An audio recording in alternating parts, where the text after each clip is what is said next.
అందరికీ నమస్తే అండి. ఇక్కడ విద్యాశాఖలో గత 20 సంవత్సరాలుగా నిర్విరామంగా పనిచేస్తున్నటువంటి సమగ్ర శిక్ష ఉద్యోగులు వాళ్ళ సమస్యలు పరిష్కరించాలని విద్యాశాఖలో విలీనం చేసి వాళ్ళ ఉద్యోగాలను రెగ్యులర్ చేయాలని డిమాండ్ చేస్తూ అనేక అంశాలపైన వాళ్ళు గత 23 రోజులుగా నిరవధికంగా సమ్మె చేయడం జరుగుతుంది.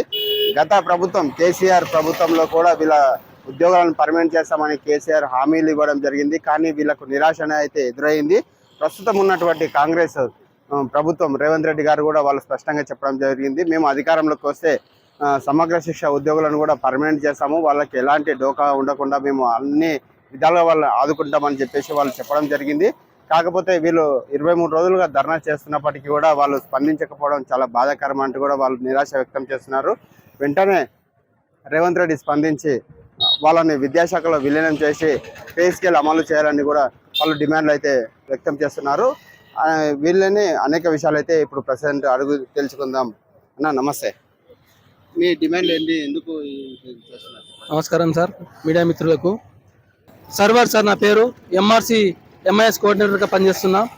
మా సమగ్ర శిక్ష ఉద్యోగుల కొరకై మేము ఇంతకు ముందు ఇచ్చినటువంటి హామీలు వాటిని ఎందుకు నమ్మలేము అంటే, ఒక హోదాలో హామీ ఇవ్వలేరు.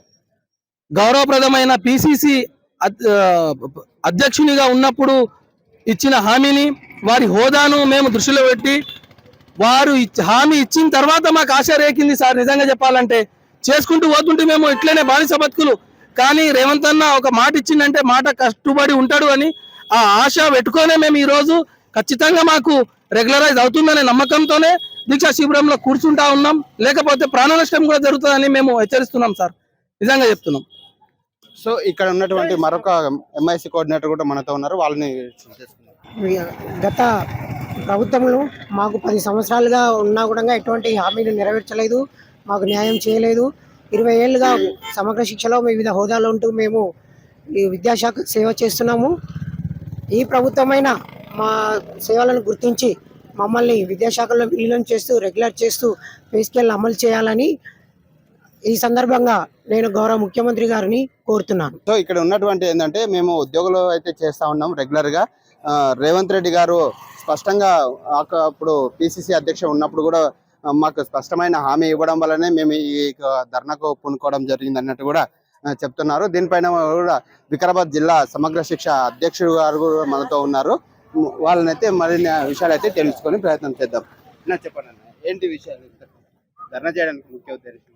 మేము గత 15 నుంచి 20 సంవత్సరాలుగా విద్యాశాఖలో ఉన్నటువంటి సమగ్ర శిక్షలో విధులను నిర్వహిస్తూ ఉన్నాం. అందులో భాగంగా ఎంఆర్సి, సిఆర్సి, భవిత సెంటర్లు, అదేవిధంగా పాఠశాలలో ఉన్నటువంటి పీటీఐలు, కేజీబీవి, యూఆర్ఎస్ మోడల్ స్కూల్లో వివిధ హోదాల కింద దాదాపు మన వికారాబాద్ జిల్లాలో 800 మంది ఉద్యోగులు ఉంటే రాష్ట్ర వ్యాప్తంగా 19,600 మంది ఉద్యోగులు కాంట్రాక్ట్ ప్రాతిపదికన పనిచేస్తూ ఉన్నారు. వారు గత 15 నుంచి 24 సంవత్సరాలుగా శ్రమ దోపిడీకి, ఆర్థిక దోపిడీకి, బానిసకు, వెట్టి చాకిరి గురవుతూ చాలని జీతాలతో పనిచేస్తూ ఉన్నారు. కనిష్ట వేతనంగా 7,000 మాత్రమే ఉంటే గరిష్ట వేతనం 32,000 మాత్రమే సమగ్ర శిక్ష ఉద్యోగులకు అందుతుంది. ఏదేమైనా గత ప్రభుత్వంలో మేము సమ్మె చేసినప్పుడు, గత ప్రభుత్వాలు మాకు నిలువున మోసం చేసినప్పుడు నాటి పిసిసి అధ్యక్షులు, నేటి ముఖ్యమంత్రి గౌరవ రేవంత్ రెడ్డి గారు మా శిబిరానికి వచ్చి అధికారంలోకి వచ్చినటువంటి వారం రోజుల్ని సమగ్ర శిక్ష ఉద్యోగులందరినీ ఛాయ్ తాగే లోపే మిమ్మల్ని సచివాలయాన్ని పిలిపించి దర్బార్గా మిమ్మల్ని కూర్చోబెట్టి జియో ఇచ్చి పంపిస్తా అని చెప్పేసి మాట ఇవ్వడం వల్ల మేము ప్రతిసారి కూడా చాలాసార్లు అధికారంలోకి వచ్చిన తర్వాత అనేక సార్లు విన్నవించుకున్నప్పటికీ ప్రభుత్వం మా సమస్యలను పెడచేవి పట్టడంతో తప్పని పరిస్థితిలో 18 నవంబర్ నాడు మేము నోటీస్ ఇవ్వడం జరిగింది. అనంతరం కూడా ప్రభుత్వం నుంచి స్పష్టమైనటువంటి హామీ లేకపోవడంతో మేము డిసెంబర్ 10 నుంచి పూర్తి స్థాయిలో కూడా సమ్మెలో దిగడం జరిగింది. సమ్మె దిగక ముందు కూడా కొన్ని రోజులు వివిధ రూపాలలో మేము పూర్తి స్థాయిలో నిరసనలు తెలపడం జరిగింది. అయినా ప్రతిఫలం లేకపోవడంతో మాకు న్యాయం జరిగే వరకు ఎట్టి పరిస్థితుల్లో టెంట్ తీసేది లేదు అని మూకమ్మడిగా మేము రాష్ట్ర వ్యాప్తంగా ఉన్నటువంటి ఉద్యోగులందరం కూడా శిబిరం ఏర్పాటు చేసుకొని మేము సమ్మెలో పాల్గొంటున్నాం, శాంతియుతంగా పాల్గొంటున్నాం. ప్రభుత్వం ఎలాంటి చర్యలకు తీసుకోకపోయినా మేము మొక్కవోని దీక్షతో మా హక్కుల సాధన కోసం ముందుకు సాగుతాం. ఎట్టి పరిస్థితుల్లో మా దీక్షను, మా సమ్మెను విరమించేది లేనే లేదు. ప్రభుత్వం నుంచి వెంటనే మా ప్రధానమైనటువంటి డిమాండ్లు ఏంటంటే, ఈ సమగ్ర శిక్షను విద్యాశాఖలో పూర్తిగా విలీనం చేయాలనేది ప్రధానమైనటువంటి డిమాండ్. అంతేకాదు ప్రభుత్వం ఇచ్చినటువంటి మాట ప్రకారం, హామీ ప్రకారం వెంటనే సమగ్ర శిక్ష ఉద్యోగుల అన్ని విభాగాల ఉద్యోగులను రెగ్యులరైజేషన్ చేయాలని చెప్పేసి మేము డిమాండ్ చేస్తున్నాం. రెగ్యులరైజేషన్ కోసం మీకు సాంకేతిక చిక్కులు గనక అడ్డు వస్తే తక్షణమే పే స్కేల్ అమలు చేయాలి. ఉద్యోగుల్లో ఉన్నటువంటి అన్ని విభాగాల ఉద్యోగులకు మీరు ఏ క్యాడర్ క్రియేట్ చేస్తారనేది అది ప్రభుత్వం రూల్స్ ప్రకారంగా వెళ్ళండి. వివిధ హోదాలో ఉన్నటువంటి వారందరికీ వారి యొక్క అర్హతలను బట్టి మీరు క్యాడర్ గా ఏర్పాటు చేసి ప్రతి ఒక్క ఉద్యోగులను పే స్కేల్ అమలు చేయాలని మేము ఈ సందర్భంగా డిమాండ్ చేస్తా ఉన్నాం. డిపిఓ స్థాయిలో సైతం కూడా, యుఆర్ఎస్ లో కూడా, మోడల్ స్కూల్లో కూడా వివిధ హోదాలలో పనిచేస్తున్నటువంటి వారందరికీ కూడా యుద్ధ ప్రాతిపదికన రెగ్యులర్ చేయాలి, క్రమబద్ధీకరణ చేయాలి, లేని ఏడల పే స్కేల్ అమలు చేయాలి, వివిధ రకాల జీవిత బీమా, ఆరోగ్య బీమా భద్రత, ఉద్యోగ భద్రత అనేది కల్పించాలని ఈ సందర్భంగా మేము ప్రభుత్వాన్ని డిమాండ్ చేస్తా ఉన్నాం. సెక్షన్ పీటీఐ సార్, మేము అత్యధికంగా శ్రమదోపికి గురవుతున్నటువంటి ఉద్యోగులు ఎవరైతున్నాయంటే సార్ పీటీఐ ఉద్యోగులం సార్. మేము పాఠశాలలో ఉన్నటువంటి పీటీఐ ఉద్యోగులం sir. Art, craft, health education sir మేము చేసేది వరకు గవర్నమెంట్ ఉపాధ్యాయులతో సమానంగా పనిచేస్తున్నాం సార్. మేము వాళ్ళు ఉదయం 9 గంటలకు వెళ్ళి మేము 4:30 వరకు ఉండి వాళ్ళతో పాటు సమానంగా విధులు నిర్వహిస్తున్నాం సార్. ఎవరైనా టీచర్స్ కానీ, గవర్నమెంట్ టీచర్స్ కానీ ఎవరైనా ఆబ్సెంట్ అయితే వాళ్ళ క్లాసులు కూడా ప్రత్యేకంగా తీసుకుంటున్నాం సార్.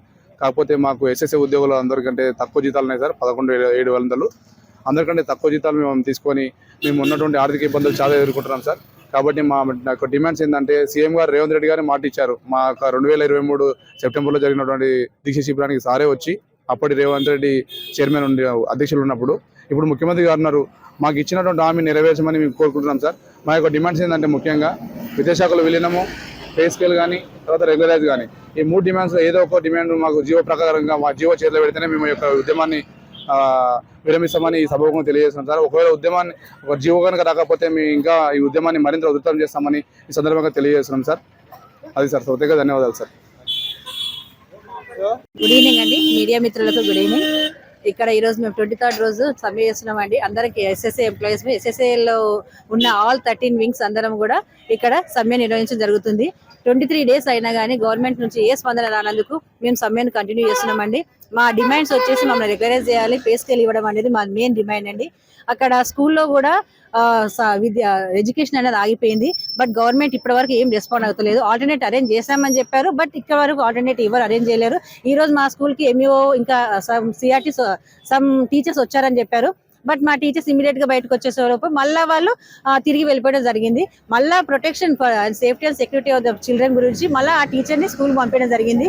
మేము మా పిల్లల కన్సర్న్ కి మళ్ళీ టీచర్ అక్కడ పెట్టడం జరుగుతుంది తప్ప మాకు ప్రభుత్వం నుంచి ఇప్పటివరకు మా పిల్లల సేఫ్టీ గురి కానీ, మా గురించి డిమాండ్స్ కానీ ఏది కూడా ఆలోచించడం లేదు. 23 డేస్ నుంచి ఇక్కడ అందరము ఎస్ఎస్ఏ ఎంప్లాయీస్ రోడ్ల మీద కూర్చుంటే గవర్నమెంట్ ఎందుకు స్పందించలేదు అనేది చాలా బాధాకరం అండి. ఇది అసలు ఆలోచించదగ్గ విషయము. ఆ స్పీకర్ గారు చెప్పారు 29th రోజు సీఎం గారిని కల్పిస్తామని చెప్పేసి. సో వీఆర్ వెయిటింగ్, సీఎం గారు కల్పించి ఏమి మాకు మా డిమాండ్స్ ని ఎలా ఫుల్ఫిల్ చేస్తారని వెయిటింగ్ చేస్తున్నాము. కానీ చాలా ఆలోచించదగ్గ విషయం ఏంటంటే నియర్లీ 1 month నుంచి స్టడీస్ పిల్లలకు, డ్రాప్ అవుట్ పిల్లలకు they are suffering a lot due to the lack of the education. Government ఎందుకు ఆ పిల్లల్ని పట్టించుకుంటలేదు, మాకు కూడా న్యాయమైన కోరికలు ఎందుకు జస్టిఫై చేసలేదు అనేది ఒకటే ప్రధానమైన demand. So we are demanding for our justified demands, that is equal pay, equal work or minimum time scale. First of all regularisation కావాలని చెప్పేసి మేము కోరుకుంటున్నామండి. ఈక్వల్ పే, ఈక్వల్ వర్క్ కానీ, మినిమం టైం స్కేల్ కానీ అప్లికేబుల్ అవుతలేదు. మాకు చాలా శ్రమదోపిడి జరుగుతుంది. కావున మమ్మల్ని ఇమీడియట్ గా గవర్నమెంట్ పిలిచి రెగ్యులరైజేషన్ చేయాలని చెప్పేసి మా ప్రధానమైన కోరిక. Thank you. మీరు సో ఇక్కడ ఉన్నటువంటి అధికారంలో ఉన్నటువంటి స్థానిక ఎమ్మెల్యే, అసెంబ్లీ స్పీకర్ అయినటువంటి గడ్డం ప్రసాద్ కూడా మీకు మద్దతు ఇవ్వడం జరిగింది. వాళ్ళపైన మీ ఆశాభావం ఏ విధంగా ఎక్స్పెక్ట్ చేస్తున్నారు? ఇక్కడ స్పీకర్ గారు ఇక్కడ మా ధర్నా శిబిరం దగ్గరకు వచ్చి మాకు ఖచ్చితంగా మేము కూడా మాట ఇచ్చున్నాము, సీఎం గారు కూడా మీకు మాట ఇచ్చున్నారు కనుక మీది న్యాయమైన డిమాండ్సే, మీదేం గొంతమ్మ కోరికలు కావు. మీ డిమాండ్స్ ఖచ్చితంగా నెరవేరేటట్టు నేను సీఎం దృష్టికి తీసుకెళ్తాను. నేను కూడా మిమ్మల్ని కల్పించి మీ డిమాండ్స్ ఫుల్ఫిల్ చేసి మిమ్మల్ని మాత్రము జస్టిఫై చేసే విధంగా చూస్తామని చెప్పేసి కూడా చెప్పడం జరిగింది. So we are waiting for a CM call. మీరు తెచ్చుకున్న ముఖ్యమంత్రి, మీరు తెచ్చుకున్న ప్రభుత్వం ఇవాళ జీతం 1st తారీఖు వచ్చే విధంగా తీసుకొని వచ్చండి. మెల్లమెల్లగా తాగుబోతు తండ్రి ఉంటే ఇల్లు ఎంత నష్టం జరుగుతుందో అంత నష్టం, అంతకంటే ఎక్కువ నష్టం జరిగింది తెలంగాణ ప్రాంతం. తప్పకుండా ఏడాది అయ్యింది. ఇంకొక కొన్ని రోజుల్లో కూడా ఈ ఆర్థికంగా అన్ని విధాల ఈ రాష్ట్రం ముందుకు వస్తుంది. మీకు ఇచ్చిన మాట నేను ఇచ్చిన మీ రాష్ట్ర ముఖ్యమంత్రి గౌరవ రేవంత్ రెడ్డి గారు కూడా ఇచ్చిండ్రు.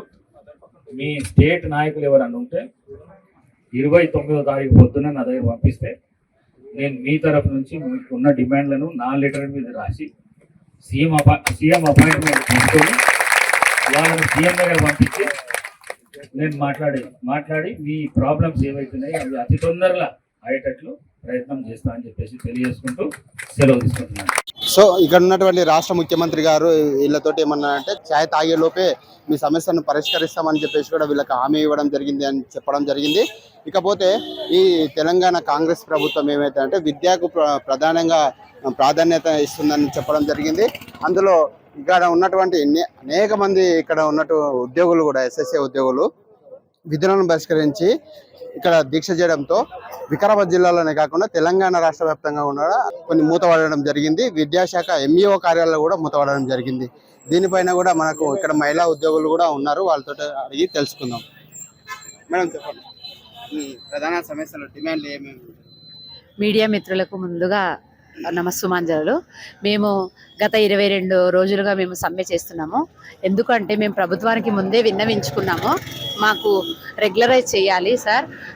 కాంగ్రెస్ ప్రభుత్వము వచ్చే ముందు మాకు ముఖ్యమంత్రి అయిన రేవంత్ రెడ్డి గారు మాకు మాట ఇచ్చి ఉన్నారు ముందుగా, మీకు మేము కాంగ్రెస్ ప్రభుత్వము రాగానే 100 రోజుల్లో మిమ్మల్ని రెగ్యులర్ చేస్తామని అన్నారు.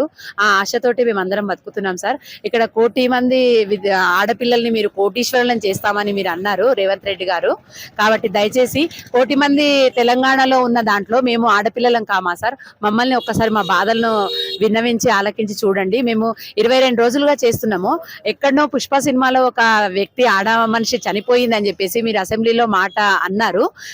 ఆడపిల్ల చనిపోతే మీకు కనికరం లేదా అనే మాట మీరు అర్జున్తో అన్నారు. కానీ మరి మేము ఇక్కడ అందరం ఆడపిల్లలము రోడ్డు పైన కూర్చున్నాము. ఈ సమ్మె కాలంలోనే చాలా మంది చనిపోవడం కూడా జరిగింది. మరి వాళ్ళందరికీ ఎవరు నష్టం పూడుస్తారు సార్ చెప్పండి? వాళ్ళందరికీ లాభాన్ని ఏ విధంగా చేకూరుస్తారు? మాకు ముఖ్యంగా ఉన్న ప్రధానమైన డిమాండ్లు ఏంటంటే, మేము చాలా సంవత్సరాలుగా ఈ ప్రభుత్వంలో ఈ ఎస్ఎస్ఏ దాంట్లో మేము పనిచేస్తున్నాం. ఎస్ఎస్ఏలో 13 విభాగాల వాళ్ళు మేము పనిచేస్తున్నాము.